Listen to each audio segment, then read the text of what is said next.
Bergabung kembali di sesi kedua, di minggu kelima atau pertemuan kelima. Kali ini kita akan membahas mengenai probabilitas peristiwa mutually eksklusif dan non-mutually eksklusif.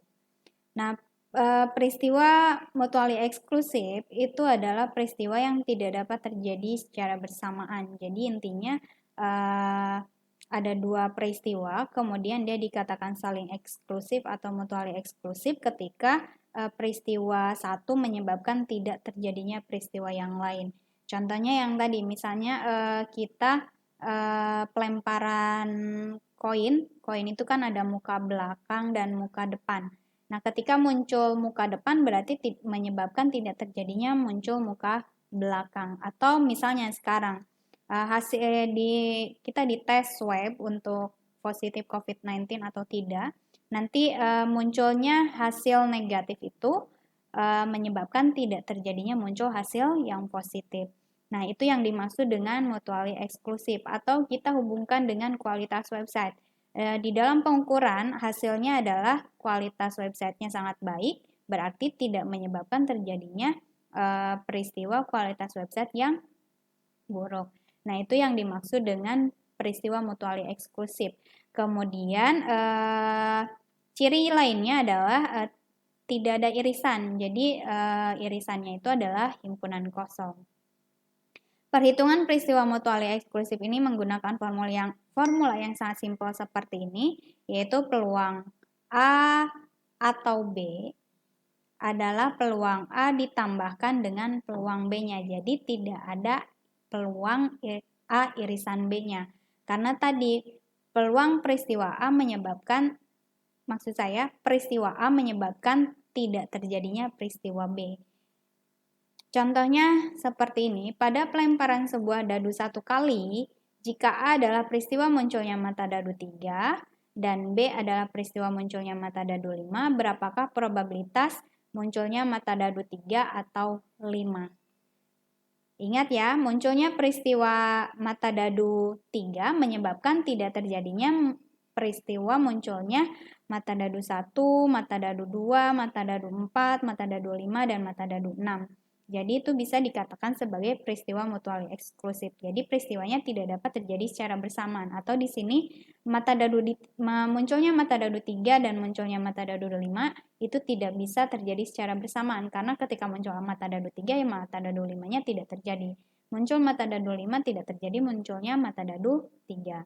Nah, tadi di video sebelumnya sudah saya jelaskan bahwa peluang peristiwa sederhananya untuk setiap titik di mata dadu itu masing-masing 1/6 karena ada 6 titik dalam sebuah mata dadu. Berarti peristiwa A tadi adalah munculnya mata dadu 3, kemudian peristiwa B adalah munculnya mata dadu 5. Jadi 1/6 ditambah dengan 1/6 hasilnya adalah 2/6 atau nilainya adalah 1/3. Kemudian contoh lainnya, misalnya kita melempar 2 buah dadu, kemudian tentukan probabilitas munculnya muka 2 dadu dengan jumlah 7 atau 11.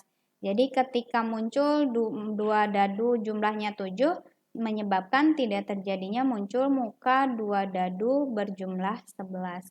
Nah, di sini saya misalkan A-nya adalah kejadian munculnya jumlah 7, kemudian B-nya adalah kejadian munculnya jumlah 11. Tadi ada 2 mata dadu. Kalau Anda gambarkan dalam bentuk tabel, kita memiliki masing-masing barisnya 6, kemudian kolomnya 6. Ini mata dadu 1, mata dadu 2, mata dadu 3, mata dadu 4, mata dadu 5, kemudian mata dadu 6. Yang ini mata dadu 1, mata dadu 2, mata dadu 3, mata dadu 4, mata dadu 5, dan mata dadu 6. Kemudian tadi peristiwanya adalah yang muncul angka 7. Berarti lihat di sini. 1 dan 6. Atau 6 dan 1. Kemudian 2 dan 5. Atau 5 dan 2. Kemudian 3 dan 4 atau 4 dan 3. Jadi titik sampelnya adalah 6,1, 5,2, 4,3, 3,4, 2,5, 1,6. Ada 6 peristiwa. 1, 2, 3, 4, 5, 6. Kemudian yang berjumlah 11. Cari pasangan yang jumlahnya 11. Berarti 5 dan 6. Kemudian 6 dan 5. Jadi hanya ada 2 titik sampel yang jumlahnya 11. Selain itu tidak ada. Ditambahkan 2 peristiwa. Kemudian jumlah peristiwa seluruhnya adalah semua pasangan yang ada di sini. Semua kemungkinan yang muncul. Mungkin aja dua-duanya 1. Mungkin aja munculnya yang satu angka 1, yang satu laginya angka 2, dan seterusnya. Itu ada 36 atau 6 dikali dengan 6. Sehingga peluang munculnya muka 2 dadu dengan jumlah 7 atau 11 adalah 6/36 ditambah dengan 2/36, hasilnya 8/36. Nah, selanjutnya adalah peristiwa non-mutually eksklusif. Kebalikannya, jadi kalau yang tadi mutually eksklusif itu tidak dapat terjadi secara bersamaan, sedangkan non-mutually eksklusif itu dapat terjadi secara bersamaan, sehingga irisannya bukanlah sebuah himpunan kosong. Jadi nanti peluangnya dikurangi dengan peluang muncul bersamaannya atau peluang irisannya. Contohnya, dari sebuah survei terhadap 100 responden, maksud saya diketahui bahwa 60 responden menyukai film action, kemudian 50-nya suka drama, kemudian 10-nya suka kedua-duanya. Ingat ya, suka kedua-duanya berarti irisannya. Kemudian jika dari 100 responden tersebut diambil 1 orang secara acak, berapa probabilitas menemukan responden yang suka film action atau responden yang suka drama?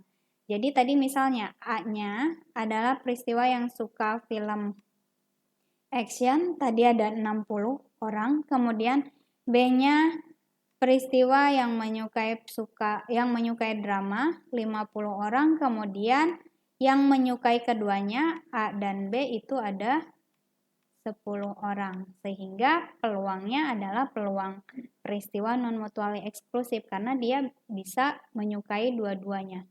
Nah, sehingga peluang 1 orang yang diambil secara acak itu adalah seorang responden yang menyukai film action atau responden yang suka drama saja.